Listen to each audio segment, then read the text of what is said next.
और हमारे अजय कुमार जी और गाइडर्सन साहब उनका वेलकम करते हैं जाकिर हुसैन टीचर्स कॉलेज। आज एग्जीबिशन है। ये एग्जीबिशन का मानी ये मतलब ये है कि आपका जो एनर्जी, आपका जो इनर सोच है उसको एग्जीबिट करते हैं, बाहर लाते हैं और उस पर हमारे विजिटर्स जो भी हैं उनको आप बताते हैं। तो ये एक तरह का जो विजन आप एग्जीबिशन के जरिए देते हैं, ये बहुत बड़ी बात है। और बहुत तरह का एग्जीबिशन होता है, आर्ट पिक्चर एग्जीबिशन और बहुत सारे कंपनी वगैरह एक्सपो वगैरह भी लगाती रहती है।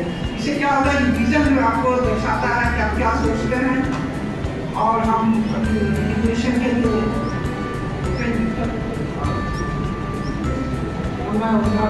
इसका कोशिश करता है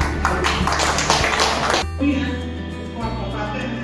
तो ये एक तरह का जो विजन आप एग्जीबिशन के जरिए देते हैं, ये बहुत बड़ी बात है।